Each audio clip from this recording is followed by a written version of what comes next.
చాలా సంతోషం. ఈరోజు శారదా వాణి గారి నర్సరీలో ఒక మంచి కార్యక్రమం నిర్వహించారు.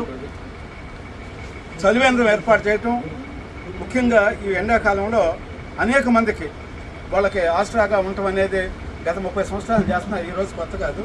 అయితే ఈరోజు నేను మొట్టమొదటిసారిగా మన విజయలక్ష్మి గారి ఆహ్వానం మీద ఇక్కడికి రావటం జరిగింది. మా తులసి పద్మశ్రీ గారు కానీ, అదేవిధంగా కొండలరావు గారికి రాష్ట్ర ప్రభుత్వం ఉగాది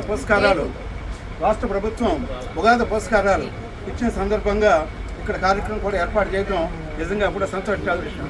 ముఖ్యంగా సామాజిక సేవలో ఉన్నటువంటి మొదటి నుంచి దగ్గర 30 సంవత్సరాల నుంచి ఏమీ ప్రతిఫలం ఆశించకుండా మరి సామాజిక సేవ చేస్తున్నటువంటి శారదా వాణి కందులు గారిని కూడా ఇలాంటి వ్యక్తులను కూడా రాష్ట్ర ప్రభుత్వం గుర్తించాలి.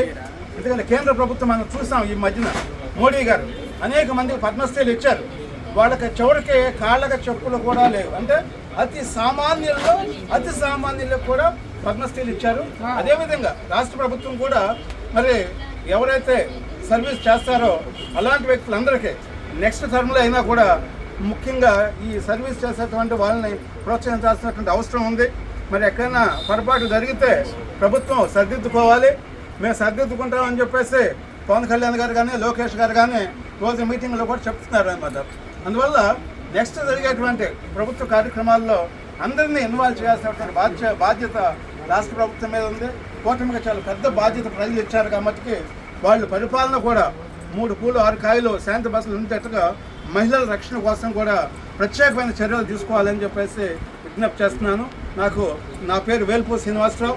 నేను అమరావతి దేవతల రాజధాని అమరావతి మ్యాగజైన్కి ఎడిటర్గా ఉన్నాను. తర్వాత మొదటి నుంచి కూడా 30 years నుంచి జర్నలిజంలో ఉండటం కూడా జరిగిందనమాట. అదేవిధంగా ఆదిలీలా ఫౌండేషన్ అనే మాకు ఒక ఆర్గనైజేషన్ ఉంది. 30 years నుంచి ఒక ఆదినారాయణ గారు ఆయన ఢిల్లీలో ఎన్ఫోర్స్మెంట్ డైరెక్టరేట్లో చేసి రిటైర్ అయ్యారు. ఆయన నేషనల్ చైర్మన్గా ఉన్నారు.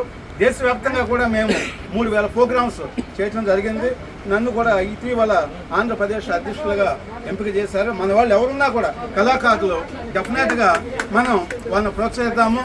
సింగర్స్ ఉన్నా కానీ, కూచిపూడి కానీ, లేదా ఇట్లా సర్వీస్ చేసినటువంటి మన నాగమణి గారు కానీ, ఎవరున్నా విజయలక్ష్మి గారు కానీ ఎవరున్నా కూడా మరి స్టార్టింగ్లో ఎవరైతే ఉంటారో వాళ్ళు 4-5 సార్లు రవీంద్ర భారతిలోనో తమ్మలపల్లిలోనో వాళ్ళు ప్రోగ్రామ్స్ చేసి మంత్రిలో కలెక్టర్ గారు ఎవరైనా ప్రజెంటేషన్ ఇస్తే వాళ్ళ ఇంట్లో కూడా వాళ్ళు పెట్టుకుని గర్వంగా కూడా చెప్పుకోవడానికి ఒక సెల్ఫ్ రెస్పెక్ట్కి అవకాశం ఉంటుంది.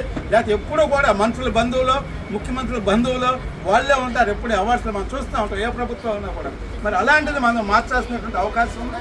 డెఫినెట్గా ఆ పరంగా కూడా మనం ప్రయత్నాలు చేద్దాము. నేను ఇప్పటివరకు ఒక 2000 టీవీ డిబేట్లు చేశాను. ఎలాంటి ఏమైనా ఉన్నా కూడా మన ఛానల్స్లో కూడా డెఫినెట్గా ఒక స్పెషల్గా ప్రోగ్రాంలు పెట్టేసి కూడా మనం చేయవచ్చు. నమస్కారం.